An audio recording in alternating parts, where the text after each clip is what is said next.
União Europeia ameaça com mais sanções se avançarem planos de Putin de colocar armas nucleares na Bielorrússia. Ucrânia pede reunião de emergência do Conselho de Segurança. Dezenas de milhares nas ruas contra a reforma judicial em Israel.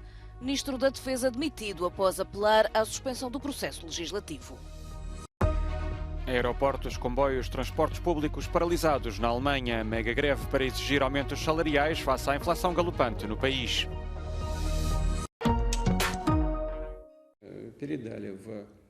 A Ucrânia reclamou uma reunião de urgência do Conselho de Segurança da ONU depois da Rússia anunciar planos para mover armas nucleares para a Bielorrússia.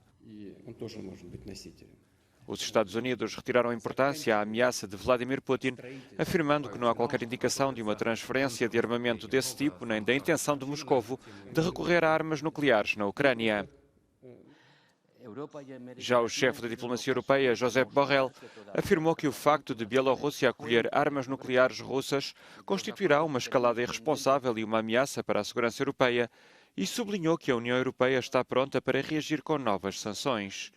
A NATO denunciou uma retórica perigosa e irresponsável por parte da Rússia. Vizinha dos dois países em guerra, a Bielorrússia é já alvo de sanções internacionais pelo apoio à Rússia na invasão da Ucrânia.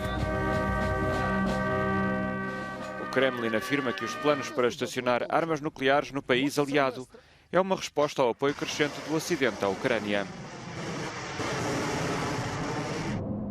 Putin argumentou estar a seguir o exemplo dos Estados Unidos, que têm armas nucleares baseadas na Europa, nomeadamente na Bélgica, Alemanha, Itália, Holanda e Turquia.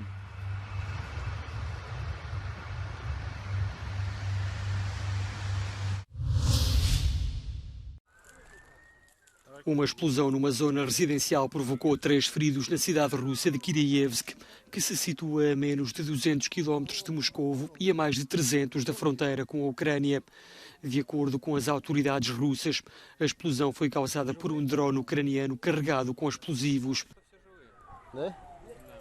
O Ministério da Defesa da Rússia adianta que o drone tinha por missão realizar um ataque em território russo e que foi interceptado por um sistema de defesa aérea, acabando por cair depois de danificarem o seu sistema de navegação.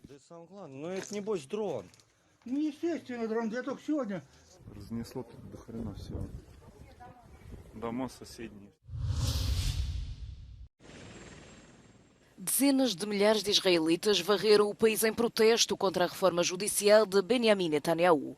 A revolta popular, que se tem vindo a manifestar nas ruas desde o início do ano, subiu de tom este domingo após ter sido conhecida a demissão do Ministro da Defesa. Um dia antes, Yoav Gallant apelava à suspensão do processo que visa retirar poder aos tribunais e transferi-lo para o poder político. Na capital, Tel Aviv, os manifestantes bloquearam estradas entre palavras de ordem a exigir democracia. Confrontos com a polícia foram registados junto à casa do primeiro-ministro.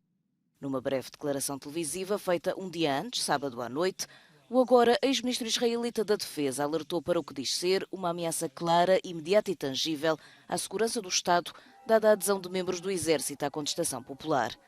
O impacto dos protestos chegou já à presidência. No Twitter, o chefe de Estado israelita apelou que o governo coloque os cidadãos acima de tudo e interrompa o processo legislativo imediatamente. Mas até agora não há qualquer sinal de que o Executivo, uma coligação entre a direita e a extrema-direita israelitas, queira travar a votação do projeto de lei que esta semana vai ocorrer no Parlamento.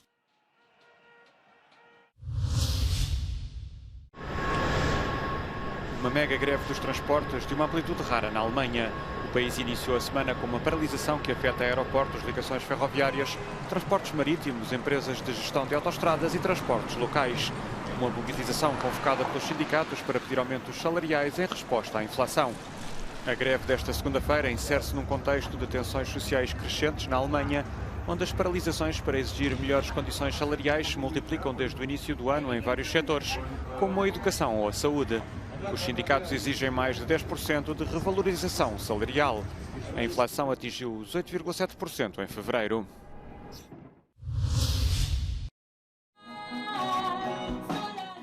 Caiu por terra a iniciativa para tentar forçar as autoridades de Berlim a atingir a neutralidade carbónica na capital alemã até 2030.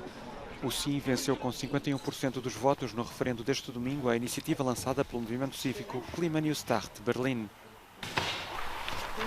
No entanto, para que a consulta fosse vinculativa, era necessário o voto de pelo menos 25% dos 2,4 milhões de eleitores de Berlim e, contados os boletins, o sim ficou aquém do objetivo por mais de 150 mil votos.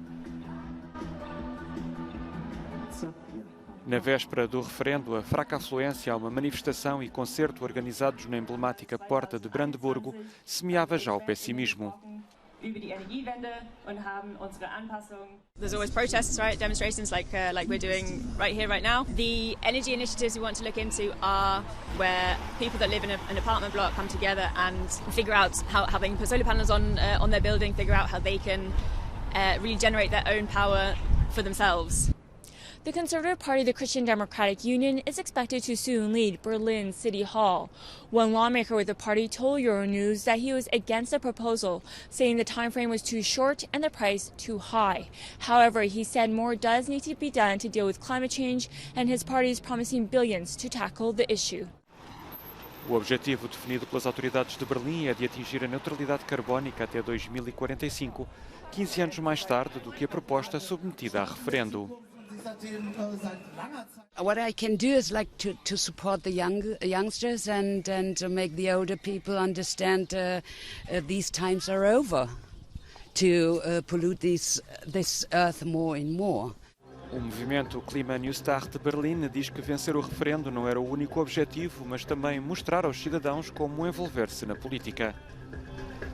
Making Berlin adhere to its climate goals, making it a more climate-friendly place, but also making sure that citizens are able to take part in climate policy. O referendo pode ter caído por terra, mas os ativistas prometem manter-se mobilizados.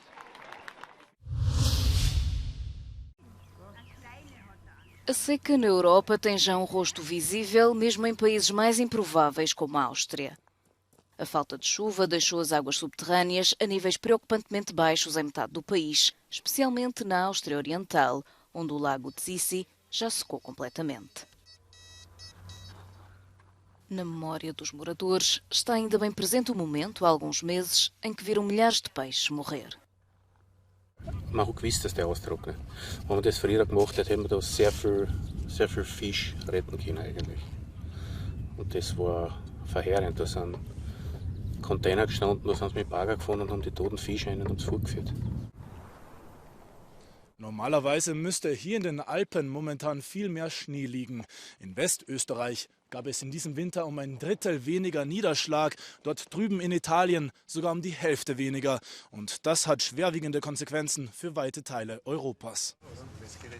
Wir erwarten eine deutlich geringere Schneeschmelze, weniger Schmelzwasser, das den Flüssen zugeführt wird und dann mitunter eine drohende Niederwassersituation in den kommenden Wochen und Monaten. Ja, wenn wir jetzt in den nächsten Wochen ergiebige Niederschläge messen würden, wie mit diesem Messgerät hier, wäre das fürs Grundwasser noch keine Entspannung. Hierzu müsste es über Wochen und Monate deutlich mehr regnen, um hier die Grundwasserspeicher wieder deutlich aufzufüllen. De forma a assegurar o abastecimento de água potável à população, o governo austríaco manifestou já interesse em investir em infraestruturas para a recolha de água potável, como os poços profundos. Apesar do bom tempo que nos chega através destas imagens, o pesadelo no Mississippi pode ainda não ter chegado ao fim. Depois dos tornados que este fim de semana mataram pelo menos 26 pessoas, o Estado norte-americano prepara-se para mais tempestades severas com tornados e queda de granizo. O alerta foi dado este domingo pelo governador local, que fala em danos devastadores. A catástrofe levou a que fosse ativado o estado de emergência, um estatuto que permite facilitar a disponibilização de verbas de apoio às áreas afetadas. Mas a recuperação adivinha-se lenta após centenas de pessoas terem ficado sem casa. We know that this is going to be a long-term recovery event. And we can see just where we're standing here that one of the major issues that we're going to face is housing. And how do we help the individuals that have been impacted by this horrific event? Ainda em choque, os sobreviventes começam as limpezas. Uma tarefa árdua quando se tem em conta o estado de devastação, mas que começa a contar com a ajuda de voluntários vindos dos estados vizinhos. Only thing I'm looking for is some help. Just give us some help. I know we all done lost everything. We got to start from the bottom. Please just help us out. Give us some kind of assistance right here. because it is so hard for some people that not working, don't have a job. Help us out, please. Thank you. Os tornados desta sexta-feira surpreenderam o sul dos Estados Unidos, onde as tempestades mais severas ocorrem normalmente entre abril e junho.